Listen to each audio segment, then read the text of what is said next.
Isha foundation, जहां 112 feet ऊंचे आदि योगी के होते हैं दर्शन।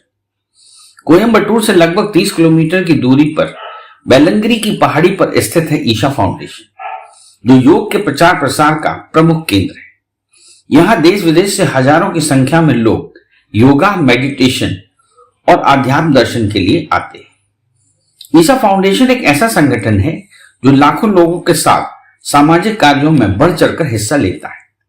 यह तमिलनाडु का एक आध्यात्मिक संगठन है। ईशा फाउंडेशन की स्थापना आध्यात्मिक गुरु सदगुरु जग्गी वासुदेव के द्वारा वर्ष 1992 में की गई थी। यह फाउंडेशन समाज के लिए काम करता है और साथ ही योगा और पर्यावरण की दिशा में भी एक्टिव रहता है। ईशा फाउंडेशन में लगभग 20 लाख स्वयंसेवक काम करते हैं। ईशा फाउंडेशन लगभग 150 एकड़ में फैला हुआ है।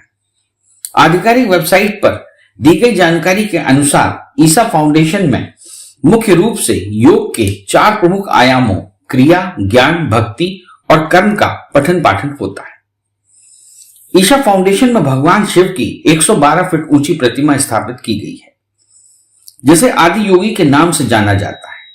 2017 में भारत के वर्तमान प्रधानमंत्री श्री नरेंद्र मोदी ने सदगुरु जग्गी वासुदेव द्वारा डिजाइन की गई 112 फीट की आदि योगी की शिव प्रतिमा का उद्घाटन ईशा योग केंद्र में अपने कर कमलों से किया था। आदि योगी की विशाल प्रतिमा को गिनीज बुक में दर्ज किया गया है।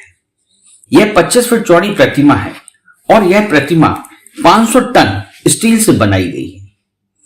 आपको बता दें कि हर साल महाशिवरात्रि के मौके पर ईशा फाउंडेशन में भव्य कार्यक्रम का आयोजन किया जाता है। इस भव्य कार्यक्रम में शामिल होने के लिए देश विदेश से लाखों की संख्या में श्रद्धालु आते हैं। आपको बता दें, आदि योगी की प्रतिमा के ठीक नीचे योगेश्वर लिंग है। आदि गुरु का कहना है कि योगेश्वर लिंग को 5 चक्र और 16 आयान मिलकर बनाया गया है, जो साधना और ऊर्जा का प्रतीक है। इस लिंग को इस तरह से तैयार किया गया है कि इस लिंग की आयु हजारों साल होगी। आदि योगी प्रतिमा के पीछे से लगभग 1 किलोमीटर की दूरी पर ईशा फाउंडेशन का आश्रम है, जहां जाने के लिए बैटरी गाड़ी, बैलगाड़ी से श्रद्धालु आसानी से पहुंच सकते हैं। ईशा फाउंडेशन के मुख्य गेट से पहले अपना मोबाइल, कैमरा व कीमती सामान, बैग आदि जमा करना होता है, क्योंकि ईशा फाउंडेशन आश्रम में कैमरा, मोबाइल ले जाना मना है। सामान जमा करने के बाद आपको ईशा फाउंडेशन के मुख्य गेट से प्रवेश करना होता है। मुख्य गेट पर एक शानदार नाग की प्रतिमा के दर्शन होते हैं। गेट के अंदर जाने पर थोड़ी दूरी पर सूर्य कुंड मिलता है, जहां पुरुषों को स्नान कराया जाता है। इसे तीर्थ कुंड भी कहते हैं। सूर्य कुंड एक मानव निर्मित तालाब है, जिसे ठोस किए गए पारे से बने रसलिंगों से ऊर्जावान बनाया गया है, जिसमें स्नान करने से मनुष्य का शरीर व मानसिक कल्याण होता है। इसलिए यह महज कोई स्नान कुंड नहीं, बल्कि यह तीर्थ कुंड है। इसी की प्रतिष्ठा एक खास ढंग से की गई है, जो व्यक्ति की आध्यात्मिकता, ग्रहणशीलता को बढ़ाता है। इस कुंड का जल व्यक्ति के प्राण संबंधी दोषों को भी दूर करता है। ध्यानलिंग मंदिर की भीतरी परिक्रमा मुख्य द्वार से पहले सर्वधर्म स्तंभ आता है। विश्व के सभी मुख्य धर्मों के चिन्ह इस स्तंभ के 3 तरफ अंकित हैं। सभी धार्मिक मतभेदों से परे यह सबका स्वागत करता है। भीतरी परिक्रमा के खुले रास्ते तक पहुंचने के लिए हमें 3 सीढ़ियां चढ़नी पड़ती है। में 6 फलक बने हैं। इनमें भारतीय संतों के क्षणों को चित्रित किया गया है। अंत में हमको ध्यान लिंग के दर्शन होते हैं, जो आदि शक्ति से स्पंदन करता हुआ हम सभी को उत्साहित करता है, जो कि अकल्पनीय है। विश्व में ऐसा कोई दूसरा लिंग नहीं है। यह लिंग 13 फीट 9 इंच ऊंचा है। संस्कृत में लिंग का अर्थ आकार है। ध्यान लिंग ध्यान के उद्देश्य से बनाया गया है। जो लोग कभी ध्यान के अनुभव से नहीं गुजरे हैं, वो भी जब ध्यान लिंग स्थल की देखभाल गुरु शिष्य परंपरा में दीक्षित ब्रह्मचारियों का एक समर्पित समूह करता है। ईशा योग केंद्र के पास ही लिंग भंवरी देवी है। लिंग भंवरी देवी के रूप की विशेषता यह है कि यह लिंग एक तेजस्वी रूप में है, जो उग्र भी है, साथ ही करुणामयी भी है। आदि योग अलायम एक विशाल कार्यक्रम कक्ष है। यह 82,000 स्क्वायर फीट में फैला हुआ है।